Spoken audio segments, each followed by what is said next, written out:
Hi everyone, welcome back to another episode of The Girls Who Cried Wolf.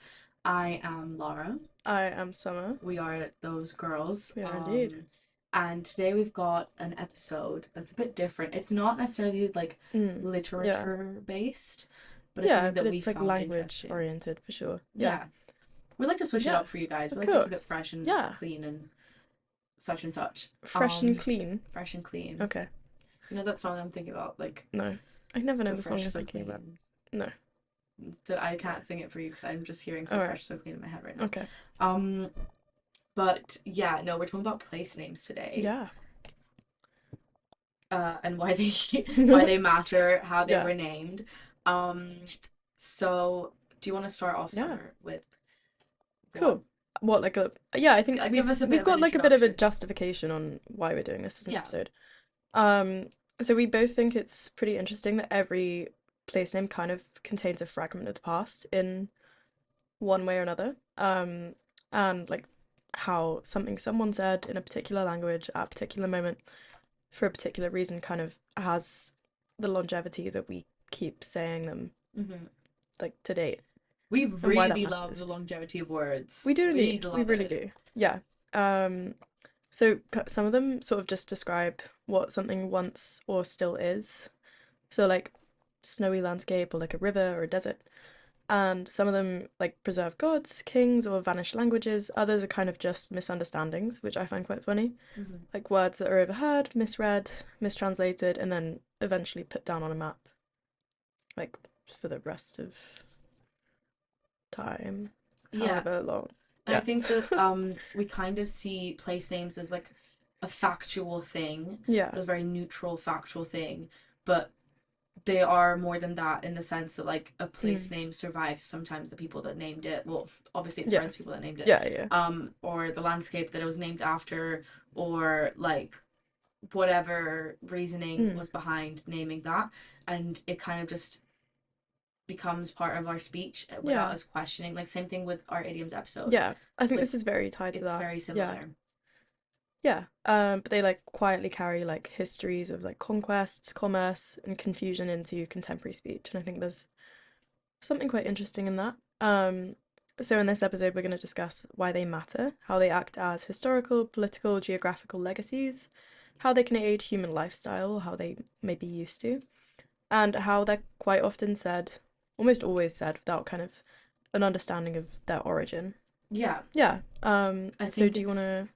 Yeah. yeah. Before that, I think Yes. we should tell everyone about our Christmas tree Yes. story. Oh yes, I think so. I just need to share this. So So on Summer and I are what not day was it? Was only it Wednesday? yeah, It we're was not only Wednesday. co-workers, we are also friends. Yes. Co-workers, business partners, Yes. policy hosts, We are indeed. All the things. All all the those things. things. Um, Summer messaged me and she's like, I'm gonna go pick up a Christmas tree today. And I was like, okay, cool. Because I got a Christmas to tree. be, yeah, I got like a plastic one yeah, from Facebook Marketplace that I hmm, did track for. yeah. But I that was rough enough. Where did you go So for that? I went to Shadwell. Yeah, okay, that's quite far. Yeah, that is quite far. Well, I went to Hackney City Farm and I said to Lara, like, oh, do you want to come along? It'll be No, no, no, fun. no, no, no, no. No, it's not. Tell a lie. That's not what happened. You wanted to go It's to not a lie. Bermondsey. Oh, yeah, originally, yeah. Because I was B&Q and I thought they'd be cheap, whatever. And then you convinced me, don't go to Bermondsey with your Christmas tree. But also, we could have just taken it on a bus and it would have been fine. And We could have, I stand by that. but we black cabbed it instead. We did. We got a black cab for Um, a Christmas tree. well, we originally tried to walk, Well, yeah. Well, you were and convinced then we that we got could stuck on walk it. Columbia Road, The and we were fact just like, that the oh, fact that you just can't thought do you could this. do it by yourself is what. Like we were struggling. Yeah, We were really yeah. struggling. Because I went for a 6 foot, and Thank she's great, God. and Thank she's God. Because you gorgeous. were thinking about a 7 foot for a second. A little bit. You did think about. You were like, I might as well. I might as well. Yeah. I don't know how I'm gonna get rid of it, but that's Well, you another. have to bring it back to the farm. We can black cab it back Yeah, to the farm and they recycle it. yeah. Or we can Mm. walk. Yeah, but it's not gonna be in the net. It's just gonna be like loose. It's just gonna be like carrying a tree around. Oh God. It'll be fine. That's not your problem. I'll make that my own problem. Anyway. Anyways, that's our Christmas tree adventure. Yeah, but she's great. She's gorgeous. She's I love her. stunning. She's a She's very nice stunning. Christmas tree. And then we made paper stars and it was very We relaxing. did. Yeah. That was a very nice day. Yeah. Oh, and somebody gave us a compliment on the Yeah, street, I know. which was so sweet. Yeah. He was like, I'm giving strangers compliments, so Yeah. have a nice day. Yeah. That was my good karma because I gave a homeless man There you two go. cigarettes Nice. before when I was rage Nice. quitting outside the church. I Very was good. just, yeah, Yeah. smoking in front of the church, Nice. you know, Yeah. as one does. Anyway, that's us. Anyways, That's why us. do place names matter? Why do they matter? Place names are crucial because they're fundamental for communication, navigation, and identification. But more profoundly, they act as powerful symbols that encode history, culture, identity, and power dynamics, reflecting who we were, who we are, and who controls the narrative of a place, influencing how we understand our world and our heritage. They serve as cultural markers connecting people to the land, their land and ancestors, while renaming often signifies political shifts, decolonization, or cultural reclamation. Love that. That's a really nice way to put that, I think. Um, yeah, but in terms of kind of their practical, um, but yeah, kind of in terms of their practical importance, they are very, very key to navigation and communication. They provide really essential reference points for maps, directions, information, and really enable local and global communication and organizations. And you wouldn't really have that without place names, like if we just did everything by coordinates. But I also think there's something very human in them. Yeah. How It's how like that how we process make of our own naming. place names Yeah, as well. yeah. Like we keep telling everyone we're like, come to TCR, and they're like, where What the is hell is TCR? TCR? Everyone's like, oh, Tottenham Court Road, why are you over there? No, No, we're at TCR it's this very is, specific rock on it's not even a campus. rock, it's like a ledge. It's like It's well, I like to call it a if rock because okay, it's made of a big rock. It's kind of a big yeah. rock So if you're walking into King's Building through the main entrance on the where map, everyone sits and smokes. yes, That's one of them. that is TCR. One of them It is is TCR, Town like a Crier very Rock. specific It's a rock. very specific rock. Yeah, But why is it TCR? because Because you're the town Summer crier, thought it was funny to call me the town crier in our seminar because I would just be the only one yapping and I love that. on a Friday, our Yeah, favorite Friday afternoon seminar. And now it's become town there crier we rock go. because it's the rock where I like to perch, And like a small and bird, preach your wisdom and preach my wisdom with cigarette to in the world. hand. Yeah. And talk to. Well, it's actually also where all the protests happen. Like the Yeah. guy that So jumped off the ledge jumped off that ledge. yeah, I think yeah, So it's got a lot to it. It's maybe got it a lot should of be history to it. no. Well, the ledge one was a separate one. So Yeah. maybe we have like jumper off or ledge and town crier rock. Jumper off a ledge. Okay, sure. That There's place sounds names here that we were going to talk about that are named after stupider things. yes. So, Yes, there are. Okay. anyways, continue. Yeah, so in terms of like information and organization, they really help structure our like understanding of the world, allow us to kind of find things and make sense of our surroundings that little bit better. Um, which again, I don't think we'd have if we just did everything like by coordinates or like yeah, Definitely. whatever. So culturally and historically, they're important for various reasons. So the first is surrounding identity and heritage. So names like our own names, place names also connect us to our past, and they, reflect ancestral lands, languages, and stories, and they help future generations understand history. Cultural reflection is another important part because place names can embody cultural values, philosophies, and humors, revealing societal priorities. And finally, in a matter of historical records, place names preserve historical events, figures like kings, presidents, settlers, and migration patterns, offering insights into ownership and settlement. So, for example, how America is named after Amerigo Yeah, Vespucci and how that's because he yeah. discovered allegedly America. Mm-hmm. So just kind of think of it Yeah, in that way. yeah. And then in terms of their like political and social importance, I think there's such an element of power and control Mm, to the naming of a place. I think it's an incredibly like political act, and it oftentimes really comes from a position of wanting to assert dominance. mm-hmm, And you see this a lot in like colonial names or reclaiming identity from that colonialism, mm-hmm. which you see a lot with like indigenous names and that sort of thing. I think they can also act as like really symbolic statements, and especially when they kind of change. For example, the switch from Bombay to Mumbai Mm-hmm. really symbolizes like a rejection of colonial legacies and an assertion of self-determination, which we'll get a little bit more into later on. Um, and I think there's a real element of kind of social justice that often comes into them. There's a lot of debates over certain place names, like Confederate monuments or Indigenous landmarks, and these really kind of work to highlight ongoing struggles over whose history is honored and whose is erased. And I think that's a real like ongoing Yeah, conflict. Yeah. definitely. There's also a lot to be said about like deeper meanings just in general. Mm. So, different names for the same place can reflect different worldviews. So, for example, if you think about like a name that someone's given something again like Bombay and Mumbai, like Yeah. that's been a changed name, but there's places such as the Ayers Rock or the Uluru, and that has more significance to the native people Mm. rather than calling it by the colonial Yeah. way. Um, and then it also is really important to give people a sense of place because a name really shapes our experience and our connection to a location, and it can transform a very simple place into a complex one. Yeah. I agree. So yeah, in terms of getting a little bit more into the historical legacy side of it and how place names can act as preservers of language, if you Mhm. will. Um, as we mentioned, place names very often outlive the languages that generated them, and they're, I think, among some of the most durable linguistic artifacts we have.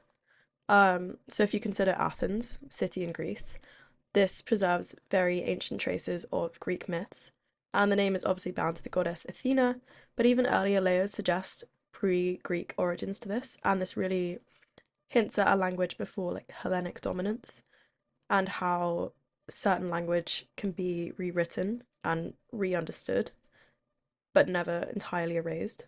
Mhm. I think there's something to be said on that. Looking at Rome, for example, it likely comes from the word Roma, which origins are still debated, but it's possibly an Etruscan name, which is like the Iron Age equivalent that was in Italy, Yeah, in Tuscany. Or the common myth is that it's tied to the mythic founder Romulus, and that was the whole argument if there was going to be called Rome or Rheme. mm, yeah, Um, but yeah, the uncertainty itself like really adds to like the legend and the lost history of Rome and how power can obscure linguistic origins. yeah, absolutely. And then also in terms of London, kind of functions in that sense. It was previously known as Londinium, and this preserves the Celtic root word londus, Mm-hmm. which either meant wild or bold. That's been speculated. And then this was then filtered through Roman and Anglo-Saxon tongues. And even following the conquest, the name endured. And I think this really points to how place names can resist cultural erasure. Yeah. Er- erasure. Oh, erasure, um, erasure. and I think this really points to how place names can resist cultural erasure. And I think you can ask questions on why this is. Is it simply for ease of communication and understanding history that little bit better? Mm-hmm. Um, yeah, Looking at Ho Chi Minh, I'm Ho saying Chi Minh. Ho Yeah. Chi Minh, they reclaimed their cultural identity following the end of the Vietnam War. It was previously known as Saigon, and this was a word that was imposed during the French conquest. So Ho Chi Minh was the name chosen by the Vietnamese after the war, and it means bringer of light. Yeah, I love that. I think that's such a prime example of like the identity reclamation that we were kind of referring to. Yeah, definitely. Um, and I love that. I love Bringer of Light.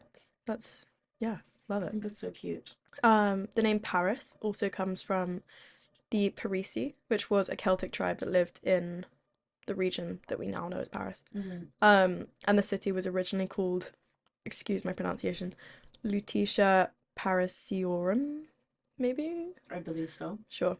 By the Romans, and this was eventually shortened to just Paris. But like I didn't know that. I think Yeah. yeah, it definitely you can see a lot of political Yeah. impact over like specific cities and Yeah, stuff and for country sure. names. Yeah. That's definitely the most I would say politicized Hmm. of the kind of naming categories. Yeah. Um, because when you look at things like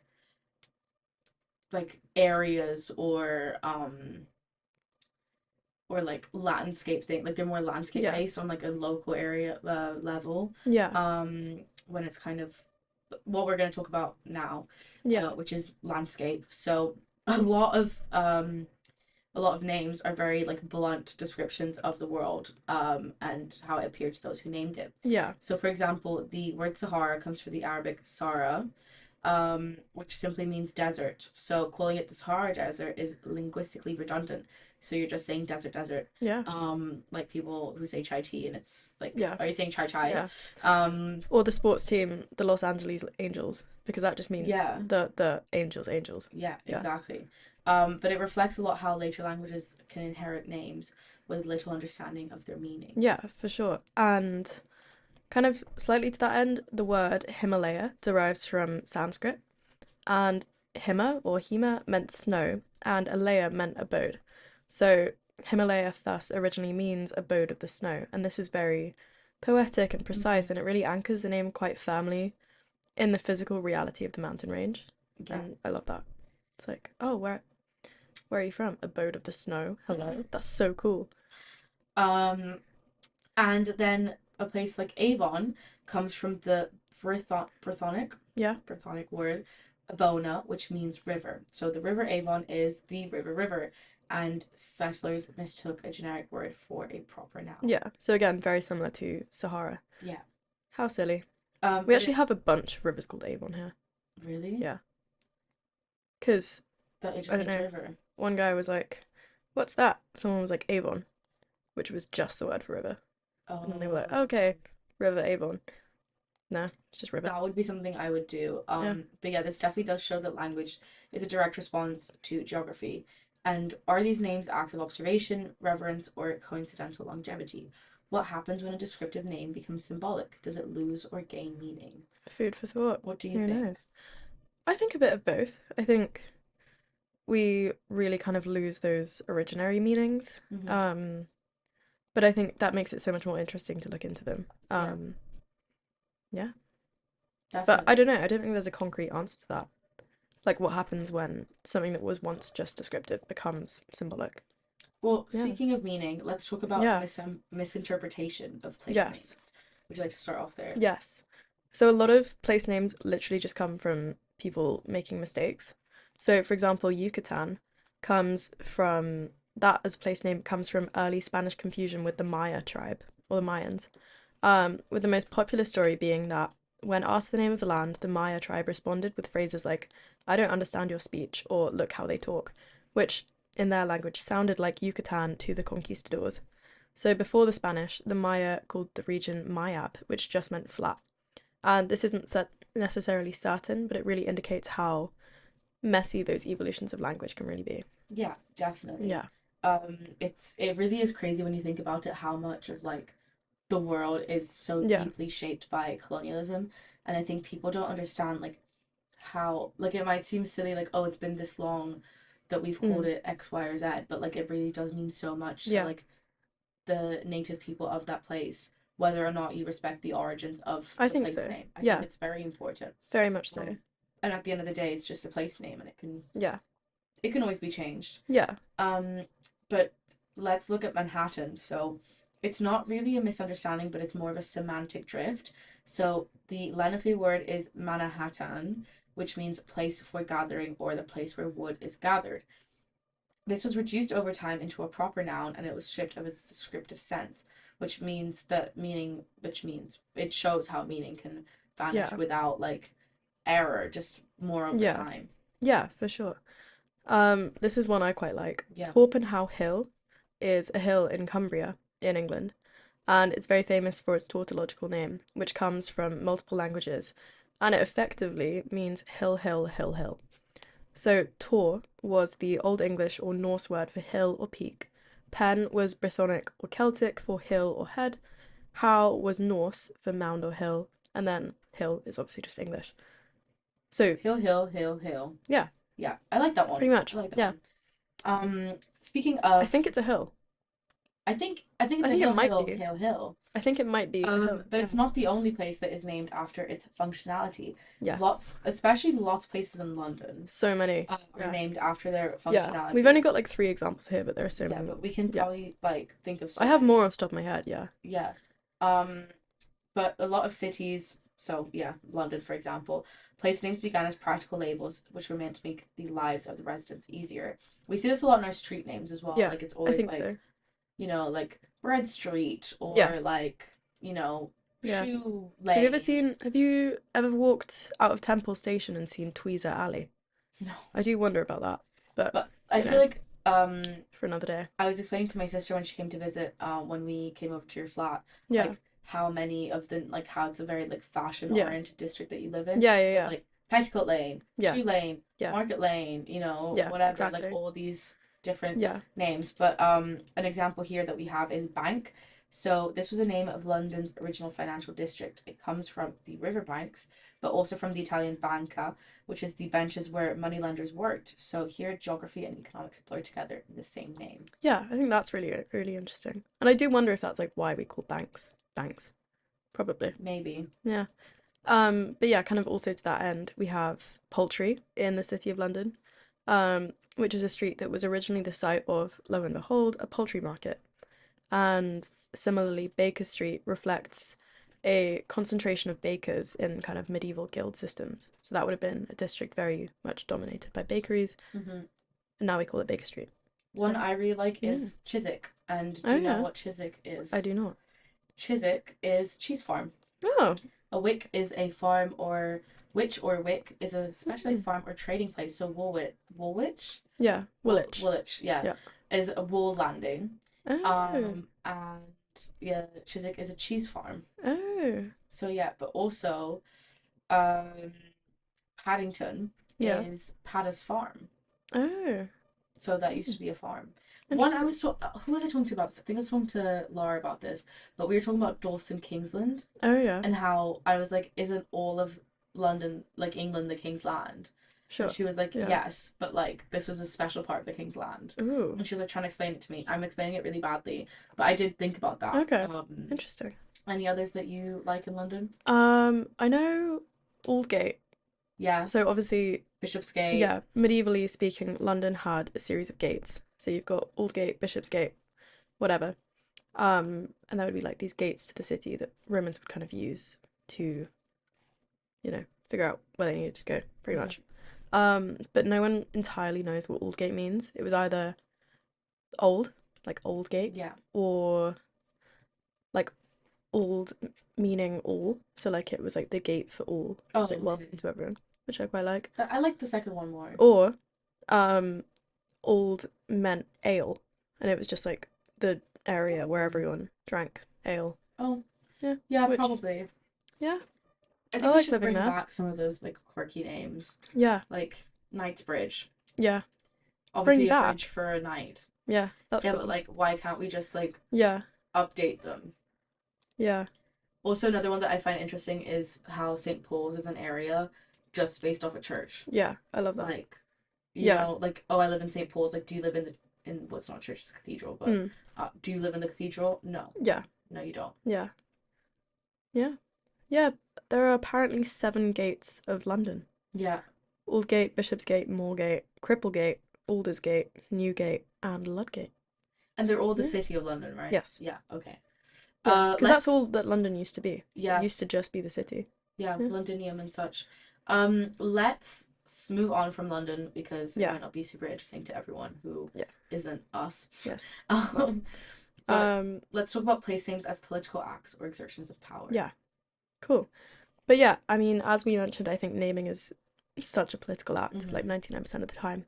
So, for example, the Philippines was named after King Philip II of Spain, and the naming of that region really, really overwrote kind of dozens of indigenous identities and languages, very much subsuming them under kind of this really colonial framework.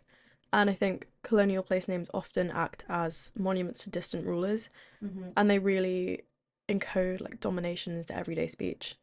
And I do wonder kind of what renaming this would change. Like, would it be a reclamation for a lot of those kind of residents? Yeah, Yeah, I don't know. I don't know. Um, There's a specific, like, yeah, there is a very specific thing to it. yeah. I think Um, there's something quite tragic in having your entire place identity Definitely, but then defined it's by sad to like colonialism. have to wipe Yeah, away your identity just because of its name. yeah. But also, Makes like, even sense. without knowing that, like, that's not common knowledge. I Yeah, don't no, it's particularly. definitely not. Yeah, and you've got another really good one Um, on that. yeah, so looking at names like New York, New Orleans, and New Mexico, it really shows like the exertion of colonial Hmm. power Yeah, and it's naming these places after colonizers' worldview. Yeah. Like they're just like, oh, I came from York, so this will be the New York, not like Yeah. whatever name it Yeah, had because before. it was originally New Amsterdam, which I think Yeah, also functions to the same end. But then what, the Duke of York went yeah, to America and he was like, no, this is mine now. yeah. New York. This is York. Yeah. Um, but yeah, same with New Orleans. Like obviously the Yeah. French coming over and being like They obviously had Orleans, like Orleans. this is Yeah. a Nouveau Orleans. Yeah. And But like that's still got a very French influence to it as a city, which yeah, is and I interesting. find it interesting how like we kind of just accept it. Like Yeah. it's literally just That's something like you know, there's there's a place something called weird in that. Luxembourg in America Yeah. because people from Yeah. Luxembourg went there Yeah. and decided to call it Luxembourg, and they speak Luxembourgish there. Really? Yeah, Oh, fun fact. interesting. Um, but yeah, even after independence, a lot of names remain, and this really raises a lot of questions about memory, resistance, and erasure. Is keeping a colonial name an act of forgetting, pragmatism, or quiet defiance? And what would renaming change? I think Yeah. in the case of Saigon, Ho Chi Minh. Yeah. Why can't I not pronounce that today? Um, but it Yeah. really, and Bombay, Mumbai, it really kind of Yeah. feels very empowering, I guess, to the people to have that power Yeah. that has been taken from you. Yeah. I Um, agree. Yeah. I've never felt the need to, be like this place should be named something else, but also like I'm on the colonizer side and not Yeah. the colony. So Yeah. I don't know what that would feel like, but I'm sure Yeah. that it probably is really important. It probably is. Yeah. It I obviously imagine it is would be, really yeah. important to be able to acknowledge what if people want that, that's what Yeah. people should get. Like there's something insane in the fact that like your entire identity is formed by something that wasn't in your control, Yeah. like part of you. No, it's definitely insane. Like with New York, Philippines, etc. But yeah, that Definitely. really does tie back into like the whole Ho Chi Minh Saigon debate. So yeah, a lot of times place names will also function as marketing strategy of sorts. So some names are really aspirational or otherwise deliberately misleading. So, for example, Greenland was reportedly named by Eric the Red to attract settlers despite its really, really harsh climate. And Iceland, paradoxically, is greener than Greenland in many, many regions, which is bizarre. But these names are really early examples of branding, kind of crafting an image of a place to really influence migration, trade, or perception. And I think language is so integral to that, and we don't necessarily realize it Yeah, in our day to day. definitely. And I think Yeah, another example of that is like the United Kingdom or the United States of yeah, America. There, and as well as Great Britain, it's yeah, kind of like this way to hmm show like a united front, like Great Britain, yeah, like we're so great, like yeah. attracting Are we? tourists. Are we Like, that unite? well, I'm not we. Well, yeah. I'm not part of the we. I'm not part of the we. Well, But it's like an yeah, idea of what you want to push forward, what you yeah. want You're your pushing this really like utopian narrative. yeah, what you Yeah, want other people's perceptions of you yeah, to be and having yeah. control over that 100%. narrative. And this one I found. It's a bit self-important to call your own country Great Britain. Oh yes. Oh yes. I Yeah, think yes. scumbags. Anyway, But a funny one I found that I want to share with you yeah. is a place. It's a small place called Truth or Consequences in New Mexico. Is that a real place It's name? actually a real That's place. insane. So it's originally called Hot Springs, and Okay. in the 1950s there was a radio competition, Yeah. and it was like, if you change your city to this name, then we will let you play on our game show. And they changed it to Truth or Consequences, and they've kept it, and now it's a big tourist attraction. People go be like, That's so weird. I went to Truth or Consequences. Yeah. Interesting. But yeah, Would you change your name for a TV game show? What was the name of depends the what guy who coup. got like the tattoo on his face for something, and then he was like, he went to court, and he was like, you said that if I got a face tattoo, I could, Oh, I was did it like see a that. radio I show did or see something that. as well? I did see that. We'll find that in a sec. We'll find that in Yeah. a sec. But yeah. But yeah, place names really, really function as kind of propaganda of sorts, Hmm. and it kind of beg the question of how often do names sell a dream more than they like describe reality. Not even propaganda, but I'd say it's like a lot about perception. It's like how Yeah. your own name. Yeah, It's yeah, like yeah. when you're naming your kid, it's like how do you want them to be Yeah. perceived? Yeah. Which we can do another episode Yeah. on name Yeah. names. But Yeah.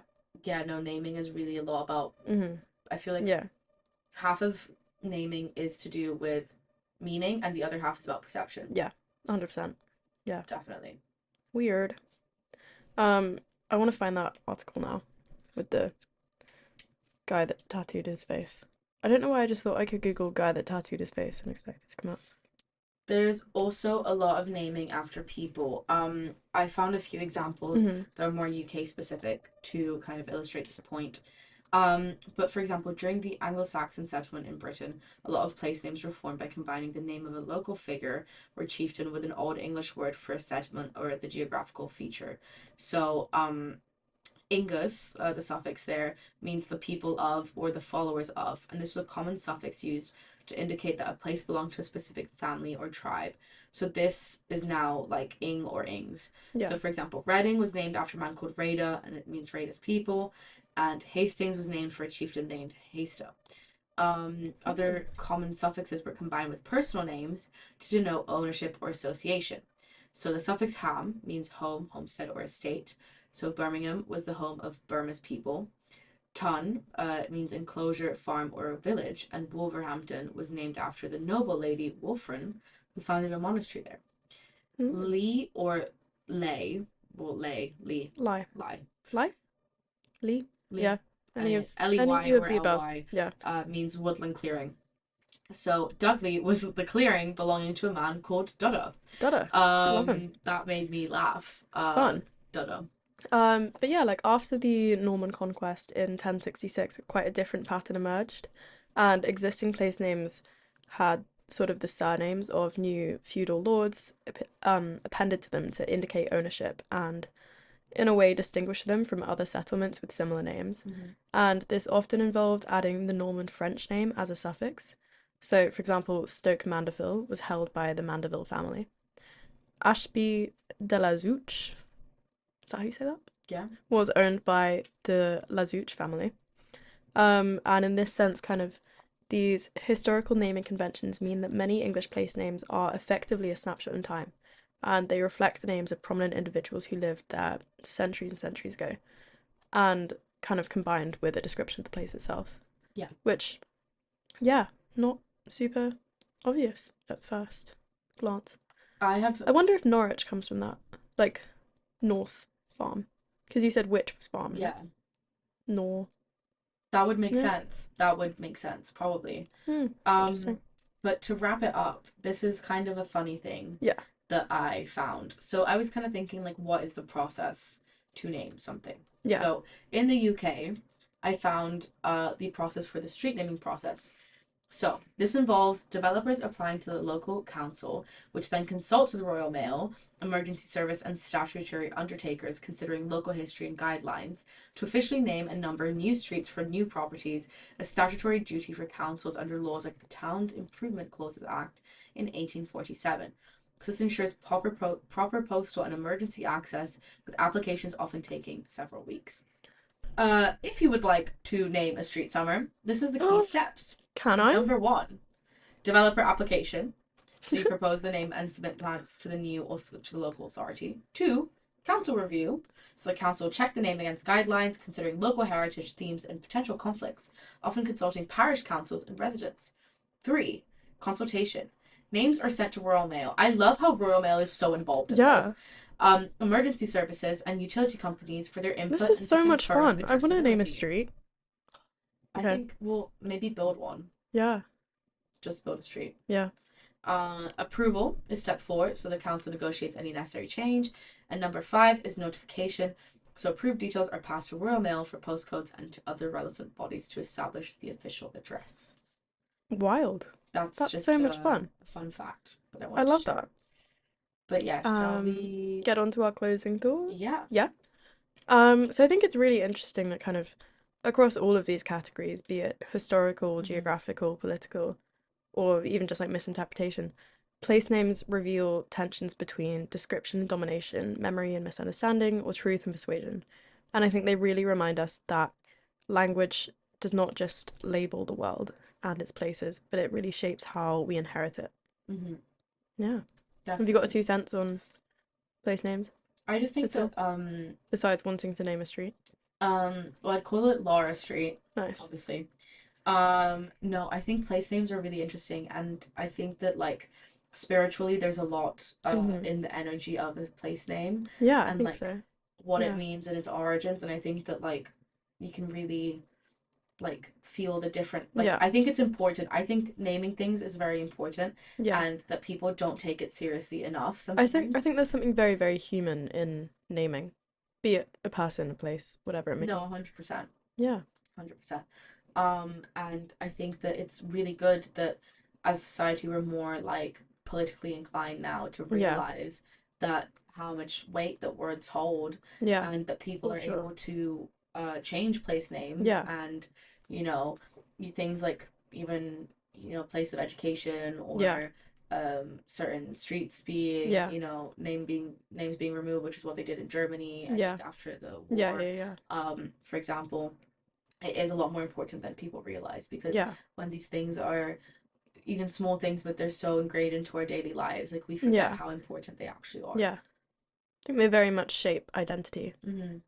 And yeah, I don't know, like the weight that they hold is very integral to, yeah, like how we're perceived, how we want to be perceived. Yeah. Yeah, that's Yeah. all it is I always end my sentences from with yeah. I kind of from us. yeah. Yeah. See?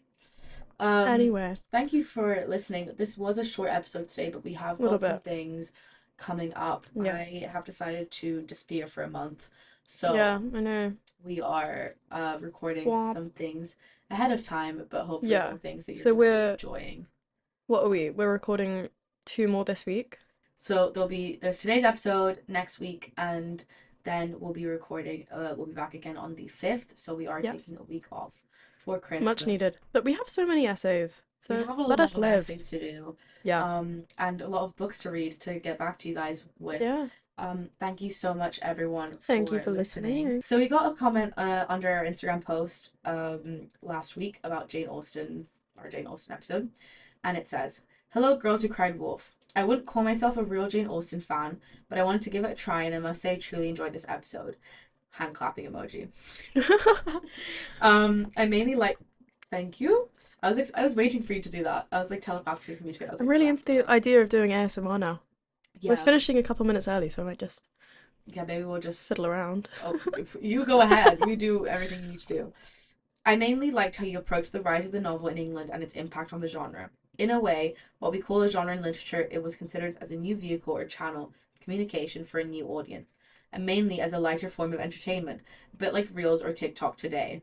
However, if the novel has a real evolution in the UK in 18th century to adapt to the rise of middle classes and the Industrial Revolution, the genre has started existing back in ancient Rome and then France in 12th century, where at first it was not yet in prose and the term Roman was preferred and is still used, referring to Romanus Ioqui to mean as spoken by the citizens of Rome. The texts were not written in Latin but in vernacular, French or Italian. I know you are focusing on English literature, but I allowed myself to introduce this small note as you mentioned it in the podcast. No intention to go on a tangent like you guys. Looking Oh, forward to the next episode. No, insulting. that wasn't added. I just added that. Damn. Oh, okay. Looking forward to the next episode. Thank you so much for your message. We really, really appreciate. Very much Feel free to appreciated. leave us a comment. Um, Again, all our things are linked On. on our Yeah. website, which is Girls Who Cried Wolf Pod. Our Instagram is Girls Who Cried Wolf Pod, and our email is girlswhocriedwolf@gmail.com if you'd like to message us on there. Fab. Thank you so much to Stunning. everyone for listening to us. We really appreciate it. And we'll see you next week. Fab.